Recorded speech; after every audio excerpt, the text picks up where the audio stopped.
கர்த்தர் நமக்கு கொடுத்திருக்க காரியங்கள் எத்தனையோ பேருக்கு இல்லாத காரியங்கள் நம்மை நம்பி கொடுத்திருக்கிறாரு. அதை சரி வர மேனேஜ் பண்றது மிக முக்கியம். It's just a small book. It's just a small book. ஒரே ஒரு புஸ்தகம் என்ன செய்ய முடியும்? என் லைஃப் பெருசு என்று நினைக்காதீங்க.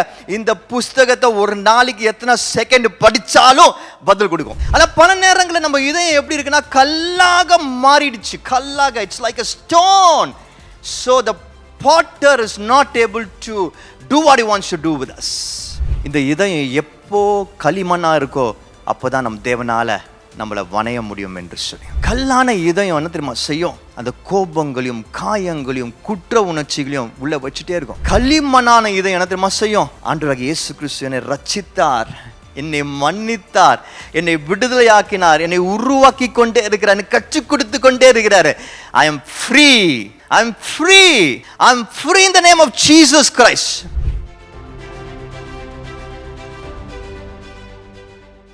ரொம்ப வருஷத்துக்கு முன்னாடி 2003ல ஒரு கம்பெனியில் வேலைக்கு சேர்ந்தேன். பெரிய நிறுவனம், ஐடிசி என்கிற நிறுவனம். அதில் ஒரு ஷோரூமில் வேலை செய்யும்படியாக ஒரு வாய்ப்பு கிடச்சிது. ஷோரூம் புதுசு, ஃபஸ்ட்டு டைம் சென்னைக்கு வராங்க, கவர்மெண்ட் ஷோரூம். ஸோ அதனால் பயங்கர ட்ரைனிங். கம்பெனி நல்ல பெரிய கம்பெனி, ஸோ அதனால் பயங்கரமாக ட்ரெயின் பண்ணுறாங்க. பல மாதங்கள் ட்ரைனிங் மட்டுமே நடக்குது. ரொம்ப பார்த்து நிறைய அட்வர்டைஸ்மெண்ட்ஸ்லாம் செஞ்சு அந்த ஷோரூமை லான்ச் பண்ணுறாங்க. ஸோ ஒவ்வொருத்தருக்கும், அந்த ஷோரூமில் இருக்க ஒவ்வொருத்தருக்கும் ஒரு பொறுப்பு கொடுக்குறாங்க. அப்போது எனக்கு ஒரு பொறுப்பு கொடுக்குறாங்க, கல்லாப்பெட்டியில் உட்கார்ற பொறுப்பு. ஸோ அந்த கேஷியரிங், அந்த மிக முக்கியமான ஒரு பொறுப்பு. ஸோ அந்த டீமில் நான் தான் கொஞ்சம் சீனியராக இருந்தேன், வயசில், எக்ஸ்பீரியன்ஸில். ஸோ அப்போது என்னுடைய மேனேஜர் சொல்கிறாரு, ஸோ நீ கொஞ்சம் மெச்சூர்டாக இருக்கிற, கொஞ்சம் சீனியராக இருக்கிற, அதனால் இம்பார்ட்டன்ட் பொசிஷன் இது தான், இந்த ஷோரூம்லேயே ரொம்ப முக்கியமான பொசிஷன் இது தான்.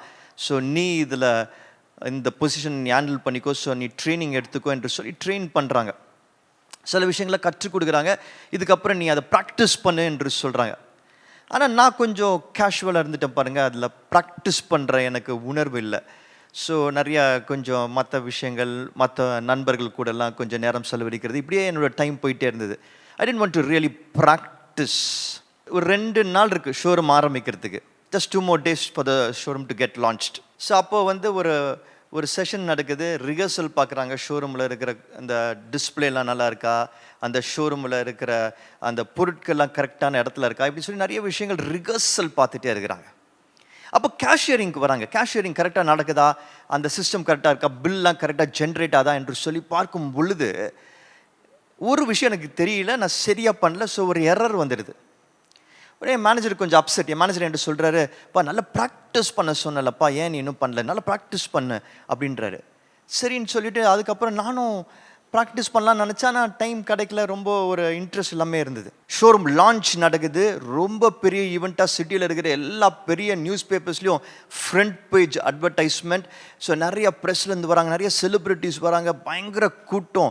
ஆனால் நாங்கள் அந்த இடமே பிளாக் பண்ணுற அளவுக்கு பெரிய கூட்டம் ஆகிடுச்சு. ஸோ ஃபஸ்ட் டே மார்னிங் நாங்கள்லாம் சீக்கிரமாக வந்துவிட்டோம், இன்னும் கொஞ்ச நேரத்தில் ஆரம்பிக்க போகுது. அப்போ ஒவ்வொரு விஷயமா அந்த மேனேஜரும் மற்ற லீடர்ஸும் பார்த்துட்டே இருக்கிறாங்க. அப்போ கரெக்டாக என்னுடைய அந்த கேஷியரிங் வரும்போது அதே இடத்துல திரும்பி நான் தப்பு பண்ணுறேன். பயங்கர அப்செட் ஆகிட்டார் மேனேஜர். கூட அந்த லீடர்ஸ்லாம் மேனேஜரை திட்டுறாங்க. அப்போ மேனேஜர் கோமா, நீ இதை பார்க்க வேண்டாம், வேறு யாருக்கா கொடுக்குறேன்னு சொல்லிட்டு வேற ஒரு ஜூனியரை கூப்பிட்டு கொடுத்துட்டாரு. எனக்கு அது ரொம்ப அவமானமாக இருந்தது, எனக்கு ரொம்ப கோபம் வந்தது. எவ்வளோ ஒரு இம்பார்ட்டன்ட் டே, மோஸ்ட் இம்பார்ட்டன்ட் பொசிஷனில் நிற்கிறேன், இப்போ அதை எடுத்துட்டாங்கன்னா எவ்வளோ அசிங்கம். மற்ற கொலீக்ஸை மீட் பண்ணுறதுக்கு எனக்கு ரொம்ப வெக்கமாக இருந்தது. எனக்கு ஒரு முக்கியமான பொறுப்பு எங்கிட்ட எடுக்கப்பட்டுடுச்சுன்னு சொல்லி கோபம் வந்தது. பயங்கர கோபமாக இருந்தேன். பின்னாடி போய் என்னோடய கொலீக்ஸ்கிட்ட என் மேனேஜரை திட்டிகிட்டு இருந்தேன். அதுக்கப்புறம் ஒரு ஃபியூ ஹவர்ஸ் ஆச்சு, லான்ச்லாம் அப்படியே முடியுது. என் மேனேஜர்கிட்ட போய் சொல்கிறேன், சார் எனக்கு அந்த பொசிஷன் வேணும் சார் அப்படின்றேன். அவர் சொல்கிறேன், நீ கற்றுக்க மாட்டேற. இல்லை நான் பண்ணுறேன், எனக்கு கொடுங்கன்னு ரொம்ப பிடிவாதம் பிடிக்கிறேன்.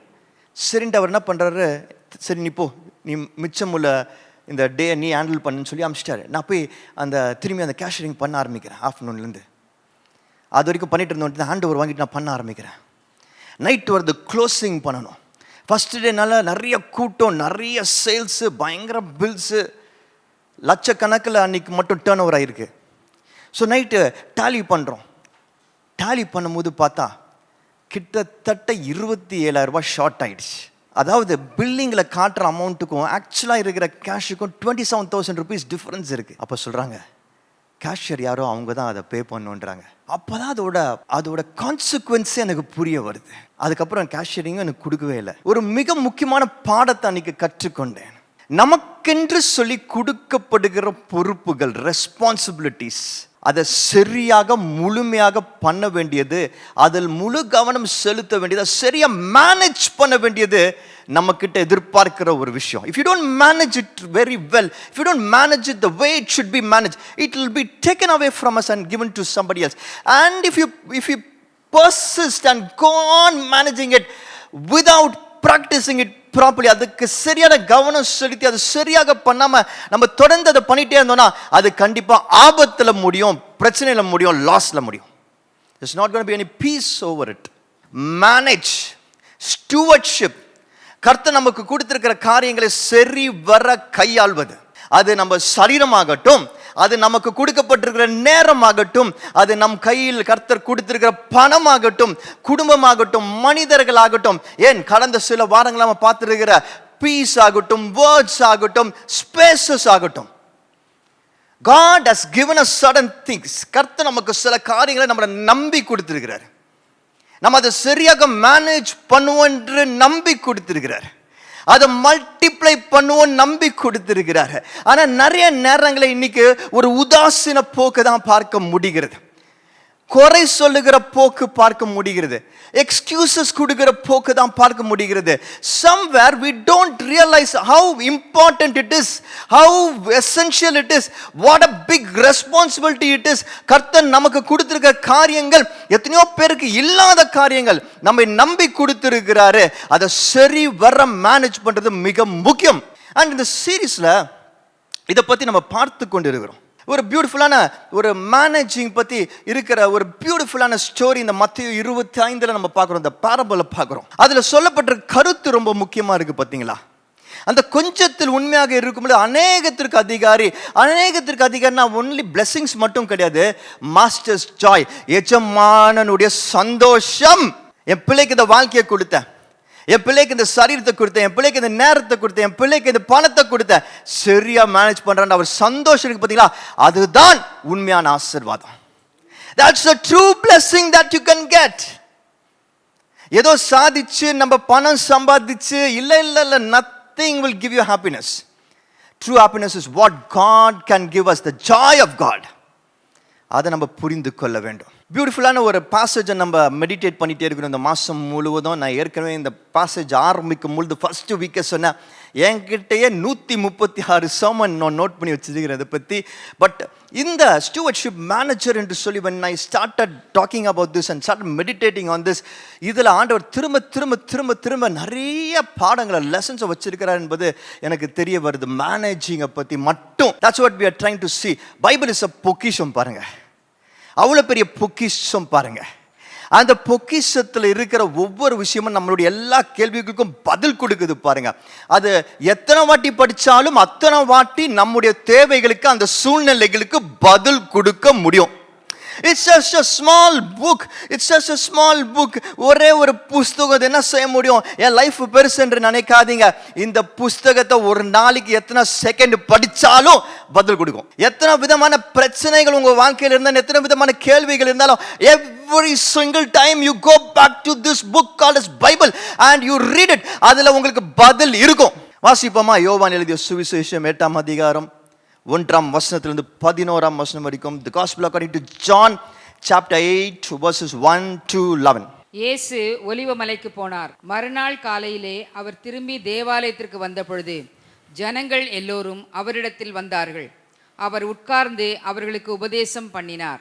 அப்பொழுது விபச்சாரத்திலே கண்டுபிடிக்கப்பட்ட ஒரு ஸ்திரியை வேதபாரகரும் பரிசேயரும் அவரிடத்தில் கொண்டு வந்து அவளை நடுவே நிறுத்தி, போதகரே, இந்த ஸ்திரீ விபச்சாரத்தில் கையும் மெய்யுமாய் பிடிக்கப்பட்டாள். இப்படிப்பட்டவர்களை கல்லெறிந்து கொல்ல வேண்டும் என்று மோசே நியாயப்பிரமாணத்தில் நமக்கு கட்டளையிட்டு இருக்கிறாரே, நீர் என்ன சொல்லுகிறீர் என்றார்கள். அவர் மேல் குற்றம் சுமத்துவதற்கான காரணம் உண்டாகும் பொருட்டு அவரை சோதிக்கும்படி இப்படி சொன்னார்கள். இயேசுவோ குனிந்து விரலினால் தரையில் எழுதினார். அவர்கள் ஓயாமல் அவரை கேட்டுக்கொண்டிருக்கையில் அவர் நிமிர்ந்து பார்த்து, உங்களில் பாவமில்லாதவன் இவன் மேல் முதலாவது கல்லெறிய கடவன் என்று சொல்லி அவர் மறுபடியும் குனிந்து தரையிலே எழுதினார். அவர்கள் அதை கேட்டு தங்கள் மனசாட்சியினால் கடிந்து கொள்ளப்பட்டு பெரியோர் முதல் சிறியோர் வரைக்கும் ஒவ்வொருவராய் போய்விட்டார்கள். இயேசு தனித்திருந்தார். அந்த ஸ்திரீ நடுவே நின்றாள். இயேசு நிமிர்ந்து அந்த ஸ்திரீயை தவிர வேறொருவரையும் காணாமல், ஸ்திரீயே, உன்மேல் குற்றம் சாட்டினவர்கள் எங்கே? ஒருவனாகிலும் உன்னை ஆக்கினைக்குள்ளாக தீர்க்கவில்லையா என்றார். அதற்கு அவள், இல்லை ஆண்டவரே என்றாள். இயேசு அவளை நோக்கி, நானும் உன்னை ஆக்கினைக்குள்ளாக தீர்க்கிறதில்லை, நீ போ, இனி பாவம் செய்யாதே என்றார். கனடாவில் நாங்கள் போன அந்த பகுதியில் இது பேர் பெகிஸ் கோவ் என்று சொல்லுவாங்க. இது ஒரு சின்ன ஊர். இதை பற்றி இன்ஃபர்மேஷன் கேதர் பண்ணால் ஒரு 300+ ஃபேமிலிஸ்ன்ற மாதிரி ஏதோ போட்டிருக்கு. Very small place. பட் ஆனால் அதிகமாக ஃபோட்டோ எடுக்கப்பட்ட லைட் ஹவுஸஸில் இந்த லைட் ஹவுஸ் இருக்குது. நிறைய டூரிஸ்ட் வந்துகிட்டே இருக்கிறாங்க, கூட்டமாக வந்துட்டு இருக்காங்க. இங்கே பார்த்தீங்கன்னா ஒன்றும் பெருசாக நிறைய விஷயங்கள் இருக்காது. ஜஸ்ட் தட் அந்த லைட் ஹவுஸ் இருக்கும். அந்த லைட் ஹவுஸை சுற்றி இந்த பாறைகள், ராக்ஸ் இருக்கும். ராக்ஸ்க்கு அந்த சைடு ஒரு சீ இருக்குது, தண்ணி இருக்குது, சுற்றி தண்ணி இருக்குது. இந்த சீ, இந்த ராக்ஸு, இந்த லைட் ஹவுஸ் சேர்ந்து பியூட்டிஃபுல்லாக இருக்குது. நிறைய பேர் அதை பார்க்க போகிறாங்க, ஃபோட்டோஸ் எடுத்துகிட்டு போயிட்டே இருக்கிறாங்க. அவ்வளோ பீப்புள், ஹியூஜ் டூரிஸ்ட் டெஸ்டினேஷன். இந்த இடத்த குறித்து இன்னும் கொஞ்சம் ஆராய்ச்சி செய்யும்போது ஐ ஃபவுண்ட் சம்திங் இன்ட்ரெஸ்டிங். இந்த இடத்துக்கு ஏன் பெகிஸ் கோவன் பேர் வந்துச்சு என்று சொல்லி ஆராய்ச்சி செஞ்சேன். ஏன் இந்த பேர் வந்துச்சு பெகி என்று சொல்லி பார்க்கும் பொழுது ஒரு ஸ்டோரி சொல்கிறாங்க. சதன் பே என்கிற அந்த சீ பகுதியில் இருக்குது. அங்கே ரொம்ப நாட்களுக்கு முன்னாடி ஒரு ஷிப்பு வந்திருக்கு. அந்த ஷிப் ரெக் ஆயிடுச்சு, உடஞ்சிடுச்சு. அந்த ஷிப்பில் இருந்த எல்லாருமே இறந்துட்டாங்க. ஒரே ஒரு பெண் மட்டும் தப்பிச்சு இந்த இடத்துக்கு வந்துட்டான். அவள் அந்த ஊரில் இருக்கிற ஊர் மக்கள் காப்பாற்றி தங்களுடைய சொந்த பொண்ணாக வளர்த்துருக்கிறாங்க. And they named her Peggy. So அதனால் இந்த இடத்துக்கு பெகிஸ் கோவ்ன்ற பேர் வந்திருக்கு. when I was thinking about it, ஒன்றும் பெரிய விஷயங்கள் இல்லை, ஆனால் பியூட்டிஃபுல்லாக இருக்குது. அவ்வளோ பேர் வராங்க. ஏதோ ஒரு ஸ்பெஷல் பிளெஸிங் இந்த இடத்துல இருக்குன்னு சொல்லும் பொழுது அந்த ஊர் பீப்புளும் அப்படி தான் இருக்கிறாங்க. they are so much filled with love. அன்பு நிறைந்தவர்களாக, உதவி செய்கிறவர்களாக, கைண்ட் பீப்புளாக, நன்மை செய்கிறவர்களாக இருக்கிறாங்க. அதனால அந்த ஊருக்கு அவ்வளோ டூரிஸ்ட் வராங்கன்னு சொல்லி நான் நினைக்கிறேன். Whatever the reason I do not know, but I feel இதனால நிறைய டூரிஸ்ட் வர வாய்ப்பு இருக்குது. அந்த இடம் பிளெஸ்ஸிங்காக மாறுது என்று சொல்லி நினைக்கிறேன். பிகாஸ் என் வாழ்க்கையில் நான் பார்த்துருக்கிறேன், இது நிறைய இடங்களில் பார்த்துருக்கேன், நிறைய பேர்கிட்ட பார்த்துருக்கிறேன், நிறைய விஷயங்களை பார்த்துருக்கிறேன். எங்கே அன்பு இருக்கோ, எங்கே கனிவு இருக்கோ, எங்கே கம்பேஷன் இருக்கோ, எங்கே தியாகம் இருக்கோ, எங்கே கைண்ட்னஸ் இருக்கோ, எங்கே ஜென்டில்னஸ் இருக்கோ, அங்கே பிளெஸிங் கண்டிப்பாக இருக்கும். ஆசீர்வாதம் தேடி வரும் அந்த இடத்துக்கு. அந்த இடத்துக்கு ஆசீர்வாதம் நிச்சயமா தேடி வரும். உலகம் சொல்லும் முட்டாள் என்று சொல்லும், ஆனா கர்த்தர் சொல்லுவார் என்னுடைய ஊழியக்காரன் என்று சொல்லுவார். ஆசீர்வாதம் தேடி வரும். I'm telling you again, ஆசீர்வாதம் தேடி வரும். அன்பும் ஜென்டில்னஸும் கைண்ட்னஸும் கர்த்தர் சொல்லுகிற குணாதிசயங்கள், fruit of the holy spirit இருக்கும்போது கண்டிப்பா கண்டிப்பா கண்டிப்பா கண்டிப்பா அந்த இடத்துல பிளெஸிங்ஸ் வந்து தான் தீரும். சில சமயத்தில் உலக புத்திசாலிகளாக இல்லாமல் வேதத்தின் அடிப்படையில் சில சமயம் நம்ம செய்கிற காரியங்கள் மற்றவங்களுக்கு ஃபூலிஷாக தெரியலாம். Don't worry about it. அதை பற்றி கவலையே படாதீங்க. ஆசீர்வாதம் நிச்சயம் அங்கே தேடி வரும். ஒருவேளை இன்னைக்கு பார்க்கும் பொழுது தோத்து போன மாதிரி இருக்கும். Don't worry, continue to to the good things. ஆசீர்வாதம் நிச்சயம் அங்கே தேடி வரும். அதை யாராலையும் தடுக்க முடியாது. அப்படி ஒரு இடத்த நான் பார்த்தேன். அப்போ இதை குறித்து யோசிக்கும் பொழுது எனக்கு ஒரு விஷயம் மனசு தோணிட்டே இருக்கு. மேனேஜ் பண்ண வேண்டிய விஷயங்கள் நிறையா இருக்கு. அதில் முக்கியமாக நம்ம மேனேஜ் பண்ண வேண்டிய ஒரு விஷயம் இருக்கு, அது நம்மளுடைய இதயம். கடந்த சில நாட்களாக அதிகமாக கேள்விப்படுற ஒரு விஷயம் ஹார்ட் அட்டாக். இது வரைக்கும் நம்ம கேள்விப்படாத அளவுக்கு என்னுடைய வாழ்க்கையில் நான் வாழ்கிற இந்த நாட்களில் நான் கேள்விப்படாத அளவிற்கு அதிகமாக கேள்விப்படுறேன் ஹார்ட் அட்டாக்ஸ் பற்றி. அதுவும் வாலிபர்கள், மிடில் ஏஜ்ட் பீப்புள் சாதாரணமாக மரித்து போகிறத பற்றி கேள்விப்படுறோம். ஹார்ட் அட்டாக் வர்றதை பற்றி கேள்விப்படுறோம். ஹார்ட் சர்ஜரிஸ் பற்றி கேள்விப்படுறோம். so many incidents. ஏன் அப்படின்னு சொல்லி டிபேட் பண்ணுறதுக்கு பல காரணங்கள் உண்டு, நிறைய ரீசன்ஸ் சொல்கிறாங்க, சயின்டிஃபிக்காக சொல்கிறாங்க. But one thing that I commonly notice, அதிகமாக பார்க்குற ஒரு விஷயம் உண்டு. என்னன்னா, இன்னைக்கு கோபங்கள் ஜாஸ்தியாக இருக்கிறத பார்க்கிறேன். இன்னைக்கு வெறுப்பும் ஹேட்ரடும் அதிகமாகி இருக்கிறத பார்க்கிறேன். இன்னைக்கு கன்னிங்னஸ் அதிகமாக்கி இருக்கிறத பார்க்கிறேன். இன்னைக்கு கொலை சொல்லுகிறது அதிகமாக இருக்கிறத பார்க்கிறேன். இன்னைக்கு அன்பு தனிகிறத பார்க்கிறேன், குறைகிறத பார்க்கிறேன். The human hearts are becoming hardened. இருதயம் பாருங்க ஒரு மெக்கானிக்கல் டூல். அது எப்படி இயங்கும் என்று சொல்லி ஒரு சயின்ஸ் இருக்கு. அந்த சயின்ஸ் அஃபெக்ட் பண்றது நிறைய நேரத்தில் நம்மளுடைய இமோஷன்ஸ். அது சரியாக இயங்காதபடிக்கு தடுக்கிறது, அதில் ரிப்பேர் கொண்டு வருகிறது நம்மளுடைய ஆக்ஷன்ஸ். ரொம்ப முக்கியமான ஒரு விஷயம். இது சரி செஞ்சுட்டா அதுக்கப்புறம் மருந்து, மாத்திரை, சாப்பாடு, எக்ஸசைஸு, தூக்கம் இதெல்லாம் அதுக்கு வெளியே தான். ஆனால் இதை சரி செய்யாமல் மற்ற எல்லாத்தையும் என்னதான் நீங்கள் சரி செஞ்சாலும் அந்த இதையும் எப்பொழுதும் வீக்காக தான் மாறிட்டே போகும். Heart is completely dependent on how you think, what you think. உங்கள் இதையும் ஃபைனலாக எதனால இயங்குதுன்னா, நீங்கள் எதை யோசிக்கிறீங்க, எதை செய்கிறீங்கன்றதை பொறுத்து தான் இயங்குது. இது நிறைய பேருக்கு தெரியாது, நிறைய பேர் இது புரிஞ்சுக்கல. இதுக்கு அப்புறம் தான் உங்களுடைய மெடிசன், சர்ஜரி, சாப்பாடு, தூக்கம், நான் ஏற்கனவே சொன்ன மாதிரி. பட் இது ரொம்ப important, which we should realise. நிறைய பேருக்கு இது முக்கியமான பாடம், நிறைய பேருக்கு முக்கியமான பாடம். உங்கள் இதயம் எப்போ ஒரு சமாதானத்தை உணர்கிறதோ, ஒரு அன்பை உணர்கிறதோ, அது ஒரு பியூட்டிஃபுல் தாட் ப்ராசஸ், ஒரு மைண்டை உணர்கிறதோ, அப்போ தான் அந்த இதயம் ப்ராப்பராக வேலை செய்ய ஆரம்பிக்கும். அது வரைக்கும் அந்த இதயத்தில் ட்ரபுள் இருந்துகிட்டே தான் இருக்கும். ஹார்ட் பீட்டு சரியாக அடிக்காமல் அந்த இதயம் சரியாக அது இயங்காமல் கஷ்டப்படும், ஸ்ட்ரகிள் பண்ணும். ஏன்னா அதை சுற்றி இருக்கிற தாட்ஸ் அவ்வளோ மோசமாயிட்டே போகிறனால அது சரியாக அடிக்கிறதுக்கு கஷ்டப்பட்டுட்டே இருக்கும். அதை தாண்டி அந்த அப்டக்கிள்ஸ்லாம் தாண்டி அதை அடிக்க ட்ரை பண்ணிகிட்டே இருக்கும்போது அது வீக் ஆகிட்டே போகுது. What you think is important, my dear people. அதனால தான் நமக்கு பார்த்தீங்கன்னா நம்மளுடைய இலக்கியத்திலும் சரி, நம்மளுடைய லிட்ரேச்சர்லையும் சரி, நம்மளுடைய சயின்ஸ்லையும் சரி, நம்மளுடைய சாதாரண பேச்சுகளிலும் சரி, இதயத்தை நம்மளுடைய மனசா பாவிச்சு பேசுறாங்க. உனக்கு இதயமே இல்லையான்னு கேட்பாங்க. ஆக்சுவலாக பார்த்தீங்கன்னா இதயம் ஒரு ஆர்கன், லிவர் மாதிரி, கிட்னி மாதிரி ஒரு ஆர்கன். ஆனால் மனசுக்கு இதயத்தை தான் சொல்லுவாங்க. ஏன் அந்த டொப் டொப் டொப்புன்னு அடிக்குது, அங்கே தான் தாட்ஸ் உருவாதா? இந்த படத்தில் பார்க்குறீங்க, டொப் டொப்புன்னு அடிக்குதுல, இங்கே அங்கே தான் தாட்ஸ் உருவாதா? நம்மளுடைய எண்ணங்கள் அங்கேயே உருவாது. என்ன எங்கே உருவாது? இங்கே உருவாதியா? இதுக்கும் எவ்வளோ கேப் இருக்குது பாருங்க. நடுவில் கண் இருக்கிறாரு, மிஸ்டர் மூக்கு இருக்கிறாரு, ரொம்ப பெரிய ஆபத்தான ஆள் மிஸ்டர் வாய் இருக்கிறாரு, 2 காது சார் இருக்கிறாங்க, நடுவில் கழுத்து இருக்கிறாங்க. இதெல்லாம் தாண்டி தான் இந்த இதயம் சார் வராரு. ஆனால் எப்பொழுதும் சொல்லும் பொழுது மனசுக்கு யோசிக்கிறதுக்கு, தாட்ஸுக்கு இந்த இதயத்தை சொல்றாங்க. இதயம் இதயம் இதயம் இதயம் பண்றாங்க.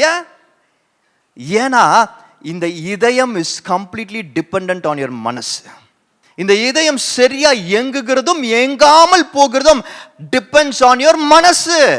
It's completely on what you think, what you do, who the person you are. இன்னும் நல்லா சொல்லட்டுமா, நீங்க யார் என்பதை பொறுத்து தான் உங்க இதயம் சரியா இயங்குமா இயங்காதா என்பது முடிவு செய்யப்படும். I repeat it because it is important. You, who, அதை பொறுத்து தான் உங்க இதயம் சரியா வேலை செய்யுமா வேலை செய்யாதுன்னு முடிவு செய்யப்படும். நான் சொல்றேன், எத்தனையோ டெஸ்ட் இன்னைக்கு வந்துருச்சு, எத்தனையோ ஆராய்ச்சி பண்ணுறாங்க. இன்றைக்கி முந்திலாம் பார்த்தீங்கன்னா எனக்கு ஹார்ட்டில் ஏதோ ப்ராப்ளம் இருக்குன்னு நீங்கள் நினச்சிங்கன்னா போனவுடனே ஃபஸ்ட்டு இசிஜி தான் எடுப்பாங்க, அப்புறம் கொஞ்சம் அட்வான்ஸாக எக்கோ எடுப்பாங்க, அதுக்கப்புறம் மற்ற டெஸ்ட்டு பண்ணுவாங்க. ஆனால் இன்னைக்கு பார்த்தீங்கன்னா என்ன சொல்கிறாங்கன்னா, இசிஜியில் தெரியாதுன்றாங்க, எக்கோ பொய் சொல்லுன்றாங்க, இன்னைக்கு என்னென்னமோ டெஸ்ட் எல்லாம் சொல்கிறாங்க. உங்க இதயம் ஒர்க் ஆதான்னு பார்க்கறதுக்கு ஆஞ்சியோ கூட நம்ப மாட்டாங்க. நிறைய விஷயங்களை இன்னைக்கு செய்ய வேண்டிய ஒரு கட்டாயத்தில் உங்க இதயம் கரெக்டாக ஃபங்க்ஷன் ஆதான்னு பார்க்கறதுக்கு. ஆனால் நான் சொல்கிறேன், நல்லா கவனிச்சுக்கோங்க. Just listen to this. இது எந்த டெஸ்ட்லையும் தெரியாத ஒரு விஷயம். அது உங்கள் மனசு மூலமாக தெரிஞ்சு, நீங்கள் யாருன்றது மூலமாக தெரிஞ்சு, நீங்கள் எப்படி நடந்துக்கிறீங்க, நீங்கள் எப்படி பேசுகிறீங்க, எப்படி சிந்திக்கிறீங்கன்ற மூலமாக உங்கள் இதயம் நல்லா ஃபங்க்ஷனாக முடியுமா முடியாதா என்பது தெரிஞ்சிடும். I want take a challenge with this search. கொஞ்சம் வருஷங்களுக்கு முன்னாடி ஹார்ட் சேலஞ்சுன்னு பார்ப்போம். ஹார்ட் டேன்னு ஒன்று இருக்குது. அந்த டே அன்றைக்கி எல்லாரும் ஹார்ட் சேலஞ்சுவாங்க. என்னன்னா ஓடுறது, சாப்பிட்றது, exercise. But of course all these things are important. ஆனால் நீங்கள் இது எல்லாத்தையும் பண்ணிவிட்டு நீங்கள் நல்ல பர்சனாக இல்லைன்னா உங்கள் இதயத்தை யாராலையும் காப்பாற்ற முடியாது. So I want to take a challenge with this church. I want to take this challenge with church. தேவ வசனத்தின்படி, தேவனுடைய சித்தத்தின்படி, தேவன் சொல்லுகிற காரியத்தின்படி நம்ம வாழ ஆரம்பிச்சோம், நம்மளை மாற்ற ஆரம்பிச்சோம். I can take a challenge with this church. உங்க இதயம் பழுதாகாமல் இருக்கும். It will live the full life. எத்தனை ஆண்டுகள் என்று சொல்லி ஆண்டவர் நிர்ணயித்திருக்கிறாரோ அந்த இதயத்திற்கு, அத்தனை ஆண்டுகள் அந்த இதயம் சீராக சரியாக துடிக்கும், வேலை செய்யும். It is all finally coming back to the person you are. நீங்க யார் என்பதை பொறுத்து தான் இருக்கிறது. இந்த பேசேஜை பார்க்கும் பொழுது, இந்த பேசேஜை ஆழமாக பார்க்கும் பொழுது, இதில் ஒரு பியூட்டிஃபுல்லான தாட் பார்த்தேன். இந்த இதயத்தை குறித்து ஒரு பியூட்டிஃபுல்லான தாட் பார்த்தேன். நம்ம இதயம் சொல்கிறோமே, அந்த இதயத்தை குறித்து, மனசை குறித்து ஒரு பியூட்டிஃபுல்லான தாட் பார்த்தேன். அதை தான் இன்றைக்கி ஷேர் பண்ணணும் வேகமானு நினைக்கிறேன். யோவான் எழுதிய சுவிசேஷம் 8ஆம் அதிகாரம் 7ஆம் வசனம் 8ஆம் வசனம். அவர்கள் ஓயாமல் அவரை கேட்டுக்கொண்டிருக்கையில் அவர் நிமிர்ந்து பார்த்து, உங்களில் பாவம் இல்லாதவன் இவள் மேல் முதலாவது கல்லெறிய கடவன் என்று சொல்லி அவர் மறுபடியும் குனிந்து தரையிலே எழுதினார். When they kept on questioning him, he straightened up and said to them, "Let any one of you who is without sin be the first to throw a stone at her." Again he stooped down and wrote on the ground. இந்த இடத்துல முக்கியமாக ஒரு 2 விஷயத்தை நான் பார்க்குறேன். Stone and dust. கல்லு, மண்ணு. கல்லும் மண்ணும் இங்கே முக்கியமான விஷயமா இருக்கு. இதுல இருந்து இன்னைக்கு நம்ம தெரிஞ்சுக்க போகிறது என்னன்னா, கல்லான இருதயம், களிமண்ணான இருதயம். பாருங்க, இன்னைக்கு நிறைய நேரத்தில் நம்மளுடைய இதயம் எப்படி இருக்குன்னா, நம்ம எப்படி அதை மேனேஜ் பண்ணாமல் இருக்கிறோன்னா, அதை சரியாக மேனேஜ் பண்ணாதனால அந்த இதயம் என்ன ஆயிடுது, கல்லாக மாறிடுது. ஆனால் இதயம் கல்லாக இருக்கக்கூடாது, அதை களிமண்ணாக வச்சிருக்கணும். நல்லா புரிஞ்சுக்கோங்க. எப்படி நம்முடைய இதயத்தை களிமண்ணாக வச்சுக்கணும், கல்லாக மாற விடக்கூடாது. ஏன்? களிமண்ணால தான் குயவன் கையில் அழகான பாத்திரமாக வணைய முடியும். நம்முடைய குயவனாக ஆண்டவராகிய இயேசு கிறிஸ்து நம்மளை அவருக்கேற்ற பாத்திரமாக வணைய வேண்டும் என்றால் நம் களிமண்ணாக இருந்தால் மட்டும்தான் முடியும். ஆனால் பல நேரங்களில் நம்ம இதயம் எப்படி இருக்குன்னா, கல்லாக மாறிடுச்சு. கல்லாக, it's like a stone. So the potter is not able to do what he wants to do with us. எப்படி கல்லா மாறிச்சு? உலகத்தின் காரியங்கள் கல்லா மாத்திடுச்சு. உலகத்தின் ரூல்ஸ் அண்ட் ரெகுலேஷன்ஸ் கல்லா மாறிடுச்சு. உலகத்தின் நட்பு வட்டாரங்கள் கல்லா மாத்திடுச்சு. உலகத்தின் ஆசா பாசங்கள் கல்லா மாத்திடுச்சு. உலகத்தின் பாவ நஷ்டங்கள் நம்ம கல்லா மாத்திடுச்சு. உலகத்தில் இருக்கிற எல்லா விதமான ரெஃபரன்ஸஸும் எக்ஸாம்பிள்ஸும் நம்மளை கல்லா மாத்திடுச்சு. But we have to realize, இந்த இதயம் எப்போ களிமண்ணா இருக்கோ அப்போதான் நம் தேவனால நம்மளை வணைய முடியும் என்று சொல்லி. இன்னைக்கு நம்ம கல்லா மாறினதுக்கு பல காரணங்கள் இருக்கிறது என்பதை நம்ம பார்க்கிறோம். எப்படி அதை நம்ம உணர்கிறது? இன்னைக்கு செஷனில் நம்ம அதை தான் பார்க்க போறோம். எப்படி அதை நம்ம உணர்றது? How do we realize that நம்ம கல்லா மாறிட்டு இருக்கோம் என்பது. அண்ட் மைண்ட், நான் ஸ்டார்டிங்ல உங்களுக்கு சொல்லிடுறேன், கல்லான இதயங்களினால கர்த்தருக்கு என்று சொல்லி ஒரு சாட்சியான வாழ்க்கை வாழ முடியாது, ஆசீர்வாதத்தின் வாழ்க்கையும் வாழ முடியாது. கல்லான இதயங்கள் என்ன எதனால் அந்த கல்லான இதயமாக மாறுகிறது என்றால், உலகத்தில் பார்த்து இதுதான் கரெக்ட், இப்படி தான் இருக்கணும், இதுதான் சக்சஸ் என்று சொல்லி கற்றுக் கொடுக்கப்பட்டு அதை பார்த்து செய்ய அதை பார்த்து நம்மளை நம்ம மாற்றிக்க ஒரு பாயிண்ட் ஆஃப் டைம்ல கல்லான இதயமா ரிஜிடாக, லவ்லெஸ்ஸாக, கைண்ட்னஸ் இல்லாம, ஜென்டில்னஸ் இல்லாம மாறிடுறோம். A heart which wants to show love always, a heart which always thinks about a fellow human being, a heart which thinks about about the best things about the place that they are, a heart which wants to bring shalom to the place that they are. அதுதான் நான் சொல்ற இதயம். And most importantly, மிக முக்கியமாக இப்படிப்பட்ட இதயங்கள் ஒரு நாளும் வீக்காகவே போகாது. Write it down, write it down. அந்த இதயத்திற்கு பிரஷர் கொடுக்குற, அந்த இதயத்தை பிளட் பிரஷர் அதிகரிக்கிற, அந்த இதயத்தோட ஹார்ட் பீட்டை சீராலாம மாத்துற காரியங்கள் எதுவுமே இப்படிப்பட்ட ஒரு இதயத்தை டச்சே பண்ண முடியாது. the heart becomes so gentle, soft, healthy. இன்னைக்கு என்னோட ஜெபம், நம்முடைய சபையில் இருக்கிற ஒவ்வொருத்தரோட இதயமும் எப்போ போய் டெஸ்ட் பண்ணாலும் என்னங்கய்யா பண்றீங்க, என்னங்கய்யா சாப்பிட்றீங்கன்ற அளவுக்கு அவ்வளோ சூப்பராக இருக்கணும்னு. அந்த சூப்பர் ஃபுட் கர்த்தருடைய வசனம். அந்த வசனத்தின்படி நம்ம இதயத்தை மாற்றிக்கொள்வது. I want to teach you something very important today. நம்மளுடைய கிரீக்குக்கு போவோம். கிரீக் ஹெல்ப்பை கேட்போமா? கெராமைக்கே ஆக்சுவலாக இதோட ரைட் ப்ரொனன்சியேஷன். இது கிரேக்க மொழியில் ஆர்ட் ஆஃப் பாட்ரி, அதாவது இந்த பாத்திரங்கள்லாம் வணைவாங்கள்ல அந்த கலை, அதை குறிக்கிறது. இது என்ன பியூட்டினா, இந்த கிரேக்க கலாச்சாரத்தில் இந்த பாட்ரிக்கு ஒரு பெரிய இடம் இருந்தது. பியூட்டிஃபுல் பாட்ரிஸ் பண்ணுவாங்க அவங்களோட பாட்ரி மூலமாக அவங்க டீச் பண்ணுவாங்க. பாட்ரி மூலமாக அவங்களோட மித்தாலஜியை சொல்லுவாங்க.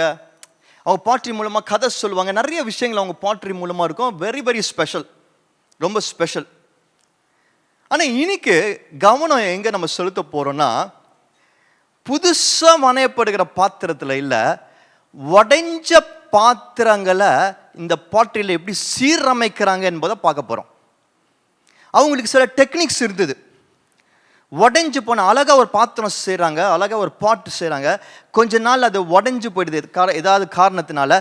அது உடைஞ்ச உடனே அதை எப்படி சீரமைப்பாங்க என்பதில் சில டெக்னிக்ஸ் வச்சுருந்தாங்க இந்த கிரேக்க மக்கள். அந்த டெக்னிக்ஸ் மட்டும்தான் பார்க்க போகிறோம். முதல் டெக்னிக் பார்த்தீங்கன்னா அது பேர் மாலிபாட். என்னது சொல்லுங்க? மாலிபாட் அப்படின்ற ஒரு டெக்னிக். இந்த டெக்னிக்கில் என்ன செய்வாங்கன்னா, ஒரு பாத்திரம் கிராக் விட்டுருச்சுன்னு வச்சுக்கோங்க, இல்லாட்டி லைட்டாக அது பிரேக் ஆகிடுச்சுன்னு வச்சுக்கோங்க. ஈயம் சொல்லுவோம் தெரியுமா? ஈயம். அந்த ஈயத்தை அவங்க என்ன பண்ணுவாங்கன்னா, காய்ச்சி ஒரு கிளாம்ப் மாதிரி ஆக்கிடுவாங்களாம். ஒரு கிளாம்ப் மாதிரி ஆக்கி எந்த இடத்துல அது கேப் இருக்கோ, எந்த இடத்துல உடஞ்சிருக்கோ, எந்த இடத்துல ஒரு சின்ன ஒரு விரிசல் இருக்கோ, அந்த இடத்துல கரெக்டாக அந்த கேப்பில் அதை பிளேஸ் பண்ணால் அது நல்லா ஸ்ட்ராங்காக பிடிச்சிக்குமா. ஸ்ட்ராங்காக பிடிச்சி உடையாமல் ஸ்ட்ராங்காக இருக்கும். திரும்பியும் எதற்காக பயன்படுத்திட்டு இருக்கோம் அதற்காக முழுமையாக பயன்படுத்த முடியுமா. அது பேர் தான் மாலிபாட் என்று சொல்கிறாங்க. ஆனால் இதில் ஒரே ஒரு சின்ன சிக்கல் இருக்கும். என்னன்னா, அந்த பாட்டு ஸ்ட்ராங் ஆகிடும், அதுக்கப்புறம் யூஸ் பண்ணலாம் நார்மலாக. ஆனால் அந்த ஸ்கார் இருந்துகிட்டே இருக்கும்.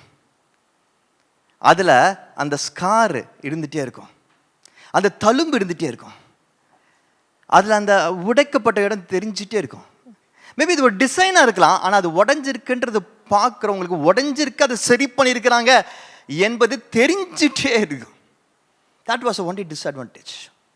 பட் இந்த பர்டிகுலர் பேசேஜை நான் பார்க்கும் பொழுது எவ்வளோ பியூட்டிஃபுல்லாக இருக்கு. அந்த பரிசேயர்களுக்கெல்லாம் பார்த்தீங்கன்னா கல்லான இதயம் இருந்துச்சு, அதான் கல்லை வச்சு நின்றுருக்குறாங்க. ஆனால் இயேசு கிறிஸ்துவுக்கு பாருங்க களிமண்ணான இருதயம் இருந்துச்சு. ஆனால் அந்த மண்ணில் அவர் கிரியேஷனை ஞாபகப்படுத்துகிற மாதிரி, என் தேவன் எப்படி அந்த மண்ணை தொட்டு நம்ம உருவாக்கினாரோ அதை ஞாபகப்படுத்துகிற மாதிரி இந்த பெண்ணுக்கு ஒரு வாழ்க்கை இருக்கு. இவளை தேவன் உருவாக்கினார், அவளை திரும்பவும் எடுத்து நிறுத்துவார் என்பதை அங்கே அவர் ஒருவேளை பாடமாக அங்கே சொல்லிட்டு இருந்தார் நான் நினைக்கிறேன். கல்லான இதயத்திற்கும் களிமண்ணான இதயத்திற்கும் முக்கியமான வித்தியாசம் சொல்கிறேன் கேளுங்க. இந்த பரிசேயர்கள் அந்த வாய்ப்பை எப்படி பயன்படுத்த நினைச்சாங்கன்னா, இந்த பெண்ணை கொண்டாந்து குற்றப்படுத்தி காயப்படுத்தி அதன் மூலமாக இயேசு கிறிஸ்துவை ட்ராப் பண்ண, சிறை பிடிக்க அவங்க அந்த வாய்ப்பை பயன்படுத்த நினைச்சாங்க. ஆனால் இயேசு கிறிஸ்து என்ன நினைச்சார்னா, அந்த குறைவை, அந்த பாவத்தை, அந்த சிச்சுவேஷனை கற்றுக் கொடுக்க பயன்படுத்த நினைச்சார். எதுக்கு? கற்றுக் கொடுக்க பயன்படுத்த நினைச்சார். நல்லா கவனிச்சுக்கோங்க. ஒவ்வொரு கல்லான இருதயமும், அந்த இதயம் கல்லான இதயம் எப்படி தெரியுமா தெரியும்? எல்லாத்துலையும் குறை கண்டுபிடிக்கும், எல்லாத்துலையும் குறை கண்டுபிடிக்கும். எல்லாத்துலேயும் மிஸ்டேக்ஸ் மட்டும்தான் பார்க்கும். அந்த இதயம் கல்லாயிடுச்சு, நம்ம இதயம் கொஞ்சம் கொஞ்சமாக கல்லாயிட்டே இருக்குது, நம்ம இதயம் கொஞ்சம் கொஞ்சமாக ஸ்டோனாக மாறிட்டே இருக்குது. நம்ம எப்போ தெரிஞ்சுக்கலான்னா, ஆபத்து வருது அப்படின்னு எப்போ தெரிஞ்சுக்கலான்னா, அந்த நம்ம அந்த இதயத்து உள்ளவங்க எல்லாத்துலேயும் குறைகளை பார்க்க ஆரம்பித்தாங்க, குறைகளை பேச ஆரம்பித்தாங்கன்னா அவங்களுக்கே அது warning. You should become aware, it's a warning sign. சில சமயத்தில் அதை யோசிக்கிறது, சில சமயத்தில் நானே சில சமயத்தில் பண்ணியிருக்கிறேன். I am equally at fault. நான் நிறைய வாட்டி பண்ணியிருக்கிறேன். ஆனால் பண்ணும்போதுலாம் நான் யோசிக்கிறப்போ, அப்போ நம்ம இதயம் ஏதோ கல்லாய் மாறிட்டே வருது, கொஞ்சம் ஜாக்கிரதையாக இருக்கணும் அப்படின்னு தோணுது. You have to be very careful. That's a warning sign for you. அதே ஓகே, கரெக்டு, இது உடஞ்சிருச்சு, இங்கே ஒரு தழும்பு இருக்கு, அது பாடம், அடுத்த முறை ஜாக்கிரதையாக இருக்கணும்னு. என்கிட்ட சிலர் கேட்டாங்க, என்ன பாஸ்டர் உங்கள் முகத்தில் திரும்பி அடிபட்டுட்டே இருக்கு, திரும்ப திரும்ப அடிபட்டுட்டு இருக்கு முகத்தில் அப்படின்னாங்க. நான் ஒன்று சொன்னேன், பிசாசு அப்படின்னா. ஏன் பிசாசு திரும்ப திரும்ப முகத்தில் அடி கொடுத்துட்டே இருக்கான்? மேபி பொறாமப்படுறான் போல இருக்கு என் முகத்தை பார்த்து அப்படின்னு விளையாட்டா சொன்னேன். ஆனால் நான் என்ன நினைக்கிறேன்னா, இது வந்து ஒரு பாடம். இந்த தழும்புகள் ஒரு பாடம். இந்த தழும்புகள் எனக்கு ஒரு டீச்சிங். அது என்ன டீச்சிங்னு மேபி நான் சொல்லலை, பட் ஆனால் எனக்கு ஒரு டீச்சிங். ஒவ்வொரு தழும்பையும் பார்க்கும் பொழுது நான் ஒரு விஷயத்தை கற்றுக்கிறேன். அந்த தழும்பு அங்கே இருக்கிறனால சில விஷயத்தை நான் ஞாபகப்படுத்தி கொண்டே இருக்கிறேன். கண்ணாடியில் ஃபஸ்ட்டு பார்க்குறது முகம். அந்த முகத்தை பார்க்கும் பொழுது, ஒவ்வொரு வாட்டியும் அந்த முகத்தை பார்க்கும்போது, கண்ணாடியில் பார்க்கும்பொழுது எனக்கு ஞாபகம் வந்துகிட்டே இருக்கு, டீச்சிங் ஞாபகம் வந்துகிட்டே இருக்கு. It's a teaching. நான் கண்ணாடியில் என் முகத்தை பார்க்கும்போது, தழும்புகளை பார்க்கும்போது நான் அதை பார்த்து கஷ்டப்படல, காயப்படல, என்னடா இப்படி இருக்கு ஃபேஸ்ன்னு சொல்லி நான் நினைக்கல. ஒவ்வொரு வாட்டியும் நான் கண்ணாடியில் என் முகத்தை பார்க்கும்போது, தழும்புகள் என் கண்ணில் தெரியும் போது எனக்கு அந்த பாடங்கள் ஞாபகம் வருது. Every opportunity, every lake, every problem, எல்லா விஷயங்களும் நம்ம சுற்றி இருக்கிற எல்லா விஷயங்களும் நமக்கு ஒரு பாடமாக கர்த்தர் வைத்திருக்கிறார். அந்த பாடங்கள் நம்மளை முன்னேற செய்கிறது, அந்த பாடங்கள் நம்மளை ஜெயிக்க வைக்குது. நம்ம அந்த பாடங்கள் அடுத்த முறை நம்ம அந்த தவறுகளை செய்யாதபடிக்கு நமக்கு கற்றுக் கொடுக்குது. Jesus saw that as a teaching opportunity. எனக்கு பிரியமானவர்களே, குறை பேச ஆரம்பிச்சிருக்கோம், நிறைய பேசிட்டு இருக்கோம், நம்ம கவனமாக இருக்கணும். நம்ம இருதயம் எப்பொழுதுமே ஆண்டவர் கையில் இருக்கிற ஒரு களிமண்ணாக இருக்கணும். எல்லாவற்றையும் பாடமாக பார்க்கிற ஒரு இருதயமாக மாற வேண்டும். ரெண்டாவது, நியூரான். இது அவங்களுடைய செகண்ட் டெக்னிக். நியூரான் என்ன செய்வாங்கன்னா, இந்த உடைக்கப்பட்டிருக்கிற சில பாத்திரங்களை, சில டைப்ஸ் ஆஃப் பாத்திரங்களை லெதர் ஸ்ட்ரிங், லெதர் இருக்கு இல்லையா, லெதரில் செய்யப்பட்ட ஸ்ட்ரிங்னால தச்சிடுவாங்களாம், தைப்பாங்களாம். ஏன் இதை தைக்கிறாங்க? ஏன் லெதர் ஸ்ட்ரிங்னா தைக்கிறாங்க? இந்த பாத்திரங்களில் கொஞ்சம் ஃப்ளெக்சிபிலிட்டி தேவைப்படுற பாத்திரங்கள், ரிஜிடாக இருக்கக்கூடாது. இந்த பாத்திரங்கள்லாம் ஏதோ ஒரு பயன்பாடு அதுக்கு இருக்கும்னு நினைக்கிறேன், அது என்னன்னு எனக்கு தெரியல. ஆனால் இந்த பாத்திரங்கள் கொஞ்சம் வளையணும். அந்த ஈயத்தினால் ஒட்டப்பட்ட பாத்திரங்கள் ரொம்ப நீங்கள் அதை ஃப்ளெக்சிபிளாக யூஸ் பண்ண முடியாது. ரொம்ப ஃப்ளெக்சிபிளாக யூஸ் பண்ணிங்கன்னா திரும்பி உடஞ்சிரும். கொஞ்சம் ஃப்ளெக்சிபிளாக யூஸ் பண்ண வேண்டிய பாத்திரங்களை இப்படி தச்சிடுவாங்க. ஏன்னா இது கொஞ்சம் ஃப்ளெக்சிபிளாக இருக்கும், உடையாது. இதை பார்க்கும் பொழுது இந்த பேசேஜ் எனக்கு ஒரு பியூட்டிஃபுல்லான விஷயம் தெரியுது.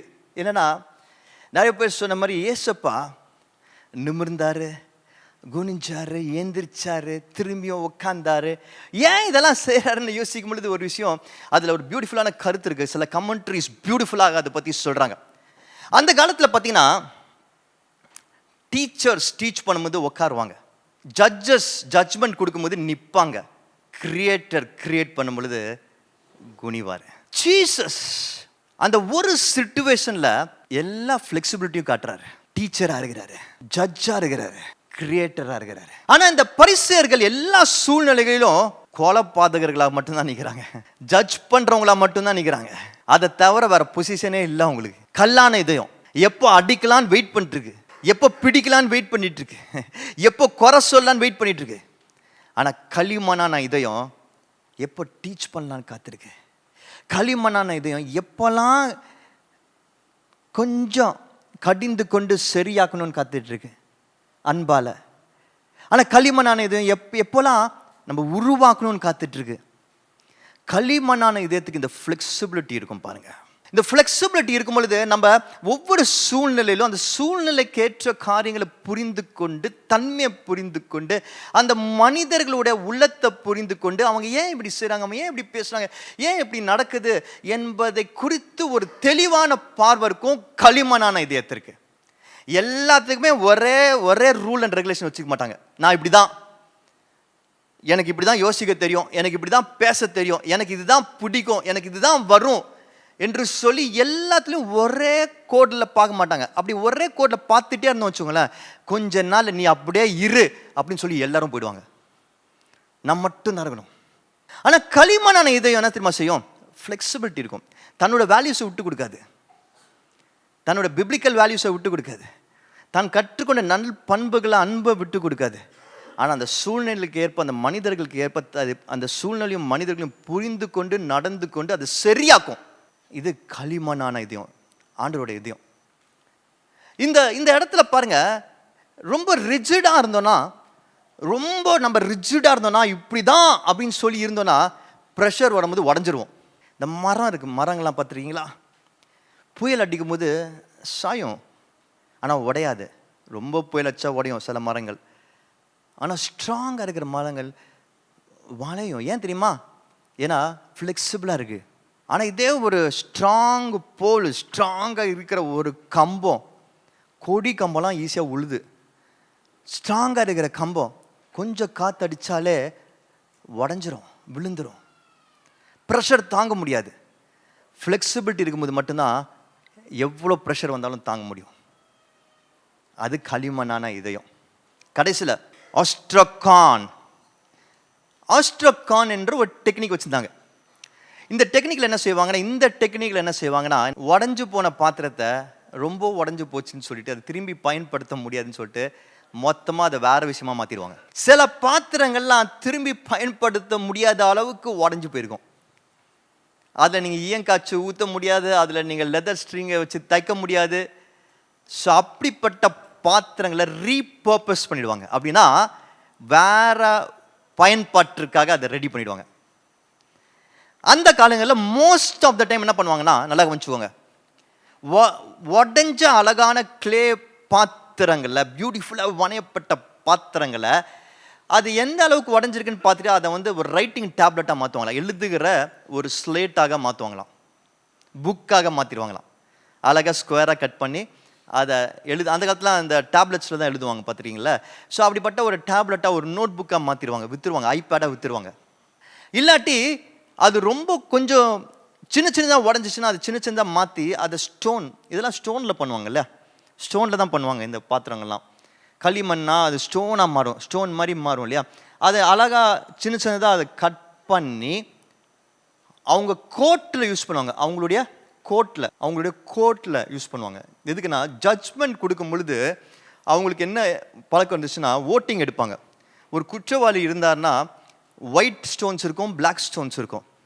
அதை பாஸ் பண்ணிடுவாங்க. எத்தனை ஒயிட் ஸ்டோன்ஸ் வருதுன்னு பார்ப்பாங்க. நிறைய ஒயிட் ஸ்டோன் வந்தால் இவன் நிரபராதின் என்று சொல்லிடுவாங்க. நிறைய பிளாக் ஸ்டோன்ஸ் வந்தால் இவனை குற்றவாளின்னு சொல்லுவாங்க. அதுக்கு ஓட்டிங் ஸ்டோன்ஸ் என்று சொல்லுவாங்க. அந்த ஓட்டிங் ஸ்டோனாக மாற்றிடுவாங்க. இதை சின்ன ஸ்டோன்ஸாக மாற்றி அதுக்கு பெயிண்ட் பண்ணி அதை கோட்ஸில் கொடுத்துருவாங்க.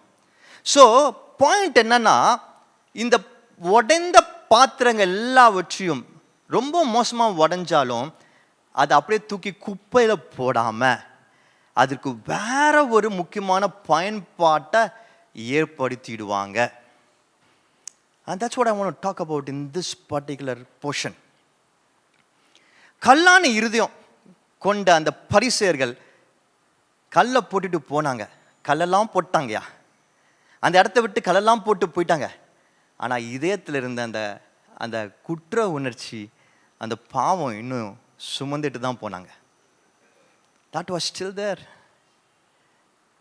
அது அவங்க வீட்டுக்கு போனாலும் இருக்க போது, வரும் நாட்களையும் இருக்க போது, அந்த பாவ குற்ற உணர்ச்சி அங்கே இருந்துகிட்டே தான் இருக்கும். அந்த கோபமும் காயமும் இன்னும் இருந்துகிட்டே தான் இருக்கும். ஆனால் அந்த ஸ்திரீ இருக்கிறா பார்த்தீங்களா, அவள் அங்கிருந்து போகும் பொழுது விடுதலையோடு போனா, ஃப்ரீடமோட போனா, லேசான இதயத்தோட போனா. எனக்கு பிரியமானவர்களே, கல்லான இதயம் என்ன தெரியுமா செய்யும்? அந்த கோபங்களையும் காயங்களையும் குற்ற உணர்ச்சிகளையும் உள்ள வச்சுட்டே இருக்கும். அது சொல்லும் நான் கிறிஸ்தவன் ஆயிட்டேன் என்று சொல்ல, அது நான் பைபிள் வாசிச்சேன்னு சொல்ல, அது சொல்ல நான் ஜெபிச்சிட்டேன் என்று சொல்ல, அது சொல்ல நான் ரட்சிக்கப்பட்டேன்னு சொல்ல, அது சொல்ல நான் ஞானஸ்தானம் எடுத்துட்டேன்னு சொல்ல, அது சொல்ல நான் ஊழியம் பண்றேன் என்று சொல்ல, அது சொல்ல நான் சண்டே சர்ச்சுக்கு வரேன் என்று சொல்லும். ஆனா உள்ள அந்த கோபங்களையும் காயங்களையும் குற்ற உணர்ச்சிகளும் வச்சுட்டே இருக்கும். ஆனா பாருங்க, களிமண்ணான இதை என்ன தெரியுமா செய்யும்? ஆண்டவராகிய இயேசு கிறிஸ்து என்னை ரட்சித்தார், என்னை மன்னித்தார், என்னை விடுதலையாக்கினார், என்னை உருவாக்கி கொண்டே இருக்கிறார், எனக்கு கற்றுக் கொடுத்து கொண்டே இருக்கிறார். I am free. I'm free. I'm free in the name of Jesus Christ. Nothing will weigh me down. எந்த வார்த்தைகளும், எந்த செயல்களும், எந்த மனிதர்களும், எந்த விஷயங்களும், எந்த பாவங்களும், எந்த குறைவுகளும் என் இருதயத்தை இனி சோர்வாக்க முடியாது. It cannot damage, it cannot destroy my heart, it cannot touch my heart. This heart belongs to Jesus Christ.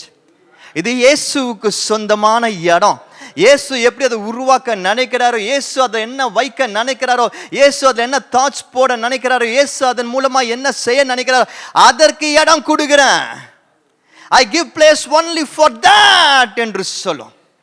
I'm telling you, நல்லா கவனிச்சுக்கோங்க.